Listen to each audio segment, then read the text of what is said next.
নমস্কার। আশা কর্মী পদে নিয়োগের জন্য আবারও একটি বিজ্ঞপ্তি জারি হয়েছে, যে বিজ্ঞপ্তির মাধ্যমে বিপুল শূন্যপদে আশা কর্মী পদে নিয়োগের বিজ্ঞপ্তি জারি হয়েছে। আজকের ভিডিওতে আপনারা দেখবেন কোন জেলায় আশা কর্মী পদে নিয়োগের বিজ্ঞপ্তি বেরিয়ে গেছে, কারা এখানে আবেদন করতে পারবেন, অনলাইন অফলাইন কিভাবে আপনারা আবেদন করবেন, যোগ্যতা কী রয়েছে, বিস্তারিত ভিডিওতে আমি আপনাদেরকে জানিয়ে দেবো। আর অবশ্যই যারা বেঙ্গল সার্চ ইউটিউব চ্যানেলটিকে সাবস্ক্রাইব করেননি এখন অবধি, তাদের সকলকে অনুরোধ করবো চ্যানেলটিকে সাবস্ক্রাইব করে পাশে রাখা বেল নোটিফিকেশনটি অলে প্রেস করে দেবেন। ফেসবুক থেকে দেখলে আমাদের পেজটিকে অবশ্যই ফলো দিয়ে রাখবেন। আশা কর্মী পদে আবারও একটি নিয়োগের বিজ্ঞপ্তি জারি হয়েছে, যে বিজ্ঞপ্তির মাধ্যমে আপনারা আশা কর্মী পদে আবেদন করতে চাইলে ভিডিওটি পুরোপুরি দেখবেন। এখানে এই ফর্মটি আপনাদেরকে প্রথমে পূরণ করতে হবে, পূরণ করে আপনাদেরকে অফলাইনের মাধ্যমে জমা করতে হবে। যে ফর্মটি এখানে দেখতে পাচ্ছেন পূরণ করার মাধ্যমে পুরো এটা আমি দেখিয়ে দেবো। এখানে রয়েছে আশা কর্মী পদে আবেদনপত্র 2025, যেখানে আপনার পাসপোর্ট সাইজ একটি ছবি আপনাকে চিঠিয়ে দিতে হবে, কোনো রকম স্টেপলার করবেন না বা পিন দেবেন না। আর এখানে রয়েছে আপনার নাম, যেটা লিখতে হবে সম্পূর্ণ বাংলায় লিখবেন, কারণ ফর্মটি এখানে বাংলায় রয়েছে। আপনার গ্রাম পঞ্চায়েতের নাম লিখবেন, আপনার গ্রাম বা পাড়ার নামটা লিখবেন। এরপর রয়েছে আপনার নাম, পিতার নাম, স্বামী বা অভিভাবকের নাম, স্থায়ী ঠিকানা, গ্রাম, পোস্ট, থানা, জেলা, পিনকোড এগুলো দিবেন। মোবাইল নম্বর দিবেন। আপনার বৈবাহিক স্থিতি কী রয়েছে, আপনি বিবাহিত না বিবাহ বিচ্ছিন্ন না বিধবা, সেটা টিকমার্ক করবেন। তার উপরে আপনার জন্ম তারিখটা বসিয়ে দেবেন, ডে মান্থ ইয়ার হিসেবে এভাবে বসাবেন, এবং 18/7/2025 অনুযায়ী কত বছর কত মাস কত দিন আপনার বয়স হয়েছে সেটা আপনাকে বসাতে হবে। এই বিজ্ঞপ্তি অনুযায়ী কোন উপস্বাস্থ্য কেন্দ্র সেটার নাম লিখবেন, এবং কোন গ্রামের জন্য আবেদন করছেন তার নামটা লিখতে হবে আপনাকে। এরপরে শিক্ষাগত যোগ্যতা রয়েছে মাধ্যমিক বা সমতুল পরীক্ষার বিশদ বিবরণ, সেগুলো আপনাকে দিতে হবে।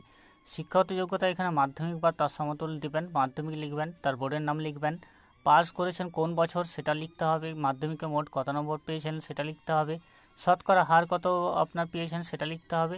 আপনার নির্বাচক সচিত্র পরিচয়পত্র নম্বর লিখতে হবে, যেখানে আবেদনকারীর অংশ নম্বর ক্রমিক নম্বর লিখতে হবে। ভোটার কার্ডের অংশ নম্বর ক্রমিক নম্বর লিখবেন। আর যদি বিবাহিত হন সেক্ষেত্রে আপনার স্বামীর অংশ নম্বর ক্রমিক নম্বর লিখতে হবে। আর যদি বিধবা হয়ে থাকেন সেক্ষেত্রে আপনার পিতার অংশ নম্বর ক্রমিক নম্বর লিখতে হবে। আর যদি ডিভোর্সি হয়ে থাকেন সেক্ষেত্রে আপনার পিতার অংশ নম্বর বা ক্রমিক নম্বর আপনাকে ঘরে দিয়ে দিতে হবে। নিচে রয়েছে আপনার আধার কার্ডের নম্বর, আধার নম্বর বসিয়ে দেবেন। রেশন কার্ড নম্বর রয়েছে সেটা আপনাকে বসাতে হবে। যদি SC ST তপশিলি জাতি উপজাতি হয়ে থাকেন সেটা আপনি টিকমার্ক করবেন।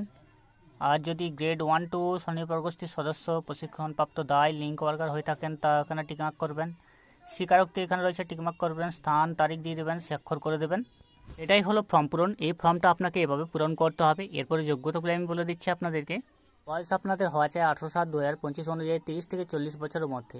30 বছর থেকে 40 বছরের মধ্যে বয়স হতে হবে, যেখানে তপশিলি জাতি উপজাতি প্রার্থীদের বয়স সীমা হতে হবে 22 থেকে 40 বছর, অন্যান্যদের ক্ষেত্রে 30 থেকে 40 বছর। কেবলমাত্র বিবাহিত, বিধবা বা আইনগতভাবে বিবাহ বিচ্ছিন্ন মহিলারা এখানে আবেদন করতে পারবেন, অন্যরা কিন্তু অবিবাহিতরা আবেদন করতে পারবেন না। প্রার্থীকে অবশ্যই ভারতের নাগরিক হতে হবে, ভারতের নাগরিক হলে আবেদন করতে পারবেন, এবং অবশ্যই গ্রামের যে নির্বাচন ক্ষেত্রের বাসিন্দা আপনাকে হতে হবে, ইলেকটোরাল পার্টির অংশ হতে হবে। প্রার্থীকে অবশ্যই মাধ্যমিক বা সমতুল পরীক্ষায় উত্তীর্ণ হতে হবে। মাধ্যমিক বা তার সমতুল্য পরীক্ষায় যদি পাস করে থাকেন তাহলেও আবেদন করতে পারবেন। উচ্চ মাধ্যমিক বা উচ্চতর যদি যোগ্যতা থাকেন সেক্ষেত্রেও আবেদন করতে পারবেন, তবে সেক্ষেত্রে মাধ্যমিক বা তার সমতুল্য পরীক্ষার প্রাপ্ত নম্বরই কিন্তু আপনাদের বিবেচিত হবে। যারা তপশিলি জাতি উপজাতি প্রার্থী রয়েছেন তাদের অবশ্যই ডকুমেন্টস আপনাদের দেখাতে হবে, শংসাপত্রের জেরক্স আপনাকে দেখাতে হবে। ইন্টারভিউর সময় অবশ্যই সব আসল ডকুমেন্টস দেখাতে হবে।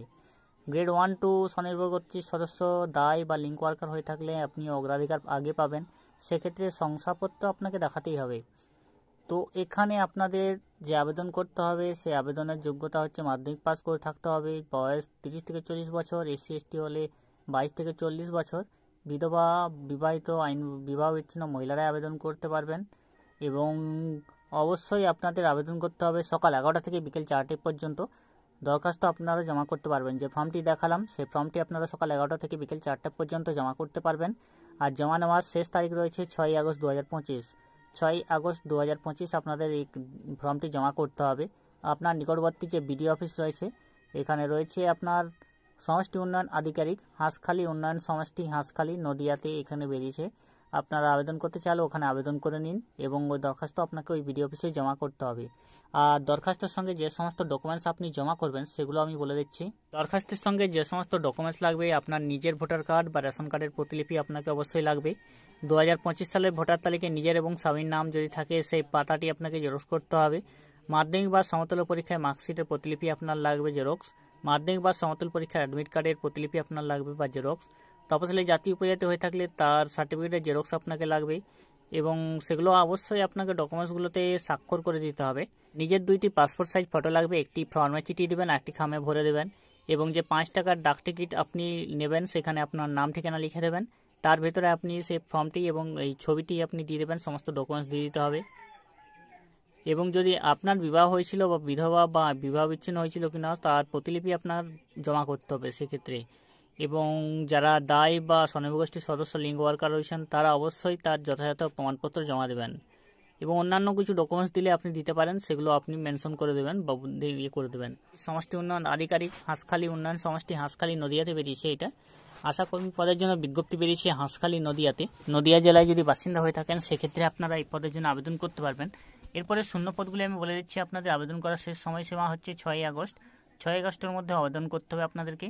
আপনাদের গ্রাম পঞ্চায়েতের নাম রয়েছে বেতনা গোবিন্দপুর, সাব সেন্টার রয়েছে বেতনা গোবিন্দপুর, সাব সেন্টার রয়েছে গোবিন্দপুর এবং গাজনা রয়েছে ফতেপুর। এগুলোতে আপনাদের সাব সেন্টারগুলিতে নিয়োগ করা হবে। যে গ্রামগুলি রয়েছে বেতনা এবং ডাঙ্গাপাড়া, গোবিন্দপুর, দাসপাড়া এবং সর্দারপাড়া এবং পেপুল বেরিয়া, এগুলোতে রয়েছে আপনাদের সংসদগুলো রয়েছে। তার সংসদের নাম রয়েছে। প্রত্যেকটি ক্ষেত্রে একটি করে শূন্যপদ রয়েছে। যদি সেই শূন্যপদগুলিতে আপনি আবেদন করতে চান অবশ্যই আবেদন করে নিন। আশাকর্মী পদের জন্য আবেদন বেরিয়েছে, সে আবেদনের জন্য 6 আগস্টের শেষ সময়সীমা। এই সময়সীমার মধ্যে আপনারা আবেদন করে নিন। অবশ্যই যারা জানেননি ভিডিও তাদের মধ্যে শেয়ার করে দিবেন। এরকম ভিডিও পাওয়ার জন্য আমাদের চ্যানেলকে সাবস্ক্রাইব করে রাখবেন। ভালো থাকবেন, সুস্থ থাকবেন। নমস্কার।